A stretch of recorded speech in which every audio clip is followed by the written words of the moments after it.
Despite my original video of Perfect Blue being a while ago, this is still a film that I haven't forgotten after watching it. And there's a particular character in this movie that I still want to talk about more deeply, because in my original video I didn't talk about them too deep and talked about them as a whole, but I finally decided to once again talk about this film and talk about this particular character. And this of course is none other than the antagonist of the film, Rumi Hidaka, a character that you least expected to be a villain of this film, and you didn't see it coming when it was finally revealed what kind of person she actually was, and how her mind was completely twisted, and how all this time she was able to keep this other side of her a secret, which is very terrifying to think about, but all the more reason as to what makes her such a memorable villain. Now of course, before we do begin, I do have to mention that I am going to talk about spoilers of this film, so if you haven't watched Perfect Blue and you intend to watch it, then I highly recommend you watch it first, because this video is going to contain spoilers. So now that that's out of the way, let's just begin. For those who have watched Perfect Blue, you would know that this film heavily focuses on the dark side of the entertainment industry and the many dangers that celebrities have to deal with on a daily basis, which is something that unfortunately happens even to this day. Now, the movie doesn't really give us too much information about Rumi's past or what her childhood was like, but that's not to say there isn't any information about Rumi's life and what was she doing before she met Mima, who is the main protagonist of this film. We come to find out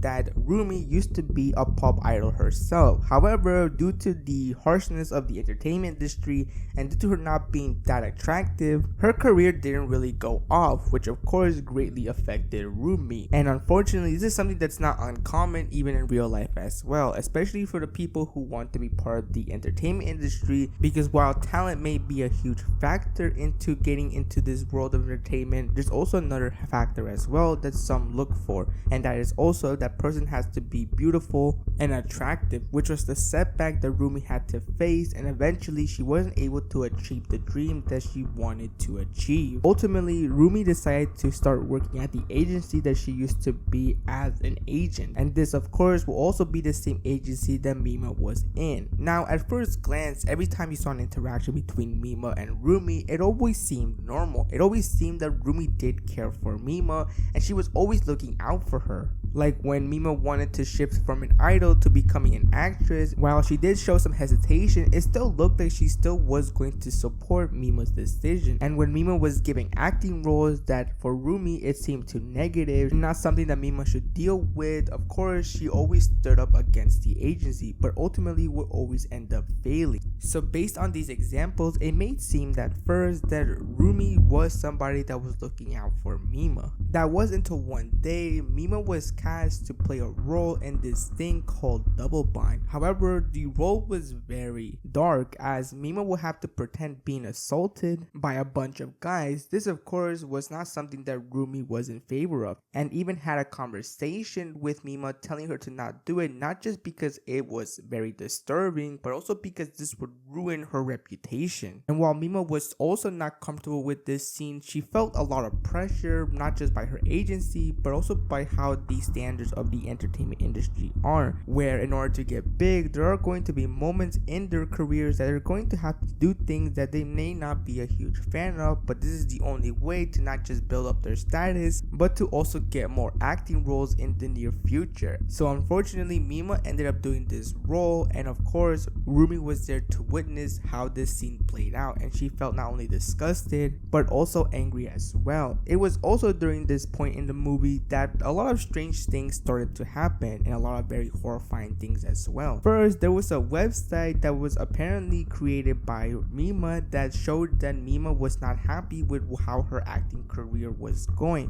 which of course confused Mima because she didn't make this website, and it seemed most likely that somebody was impersonating her. Not only that, but also many people from the show Double Bind that Mima was working on were also starting to get killed. This of course was mysterious for a while because we didn't really know who was actually responsible for these deaths. The most obvious one was of course Mima's stalker. That was actually a huge role as well in the film, where we see this stalker obsessed with Mima, to once again show the dangers that many of these celebrities have to go through, and this also includes sadly being victims of stalking. And the film did not hold back to show us just how creepy this stalker was. But while yes, technically the stalker was involved in these situations, there was also somebody else that was involved in these killings as well. It wouldn't be towards the end of the film that we will come to find out that Rumi was involved into all the things that were happening. This includes the killings, the website that she created to impersonate Mima. Everything that was going on around Mima was all because of Rumi. And of course, this wouldn't be just the only insane thing to get revealed, as Mima will come to find out that Rumi seems to believe that she herself is Mima, that she is the true Mima, which at that point you come to the realization that it seems that Rumi has become delusional. And remember that stalker that was constantly stalking Mima everywhere she went? Well, we will also come to find out that Rumi managed to convince this person that not only was she the real Mima, but that the real Mima was some sort of fake, but she also convinced him to do the killings. All the killings that were happening to the people that were involved in that scene, they all had to be taken care of because according to Rumi, they were the people that were responsible for Mima's damaged reputation. Due to this stalker not being the brightest person, he fell for everything that Rumi was saying and did all the dirty work that she told him to do. But there was still one person that needed to be taken care of, and this of course is the quote-unquote fake Mima. Rumi told this stalker to go after Mima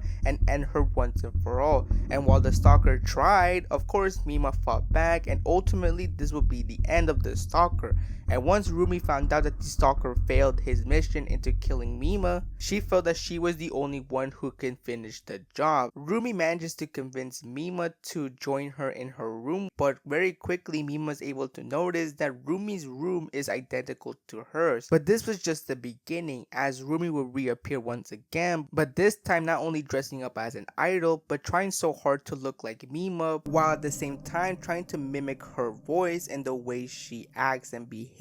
At this point, Mima is starting to fear for her life, and of course a struggle starts to ensue once Rumi goes after Mima to try to end her life. And desperately, Mima not only escapes Rumi's room, but she also is running around the city trying to escape from Rumi because Rumi is after her in a very intense chase. And this chase does last for a while, but of course things come to an end when Rumi almost gets hit by a truck, and surprisingly Mima witnessing this tries to save Rumi from that demise. During the final moments of the film, we see that not only has Mima tried to gain some sort of normalcy in her life, but she also visits the place that Rumi is now at, and this of course is some sort of mental hospital. And it's in this scene that despite Rumi being in the hospital for quite a while, she still believes that she is Mima, and it seems as she constantly switches from Rumi to Mima from time to time, and that would be the end of Rumi. She went from somebody who looked like your average normal person to somebody that's now stuck in a mental hospital for who knows how long. Ever since the movie came to an end, there's always been many numerous people wondering why Rumi became insane and delusional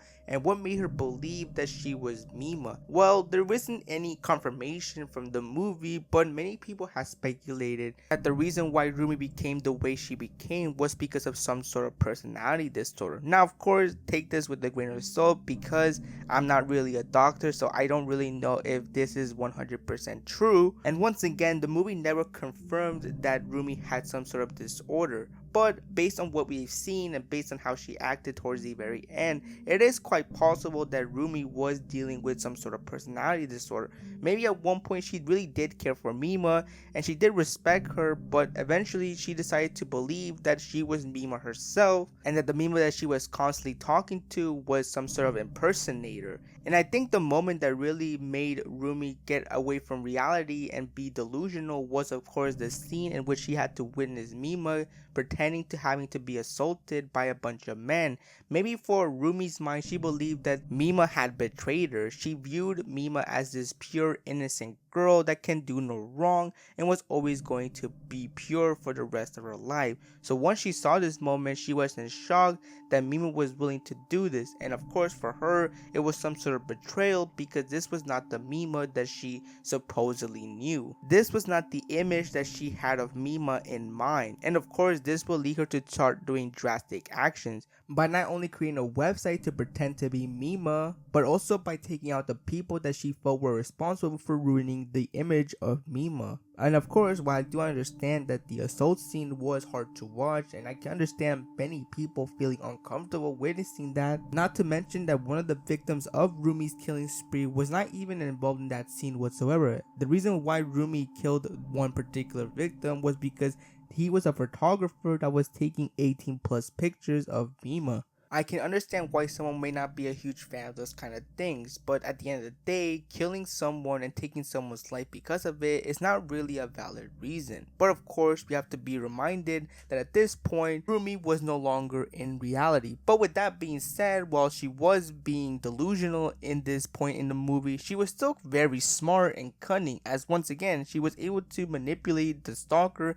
into helping her do her dirty jobs, convincing him that she was the real Mima when that was not the case. But while Rumi was an insane antagonist, she was also a very tragic antagonist as well. While once again we don't have any information about her childhood and what she was doing in the past before entering the entertainment industry, the little information we got about Rumi still says that Rumi's life wasn't the greatest. Not only was she not able to accomplish the dream of becoming an idol with huge success, but she was also a victim of many of the dark things that happen in the entertainment industry. While we don't know for sure what was going on behind the scenes, we can only imagine that due to her not being the most attractive looking person, she probably was not only ridiculed by the people around her, but also by the people who were responsible for her. And due to these very terrible experiences, she tried to escape from this reality in some sort of way. And when she met Mima, this was basically the thing that made her escape the real things that were happening in her life. Due to her image of Mima, she was able to escape not only her shattered dreams, but how she was not really having the greatest life. And really, Rumi is a great example of how sometimes escapism may not be the greatest thing, because while yes, it's not bad to have something to make you feel better or escape reality, escapism can also lead to the person not being able to separate reality with fiction. And I think Rumi was a perfect case of what happens when someone is far from the real world and believes to be a certain thing when in reality they're not. And I think the most terrifying thing about all this is the fact that when the whole killing spree was happening, Rumi was still acting like her very usual self. There was not really a sign that showed that she was possibly somebody that was involved in that whole thing, and there was never really any red flags that hinted that maybe there was something going on with Rumi and that she probably has become a different person. There was no sign like that whatsoever. It wasn't until the very end when everything got revealed that now you look back at certain scenes with Rumi and you start to wonder how insane she might have been at that point. And all those scenes with her and Mima, and all those moments in which it seemed that Rumi was protecting Mima, what if at that point she already believed that she was Mima herself, and the things that were happening to Mima were happening to her in her mind? That is something that is worth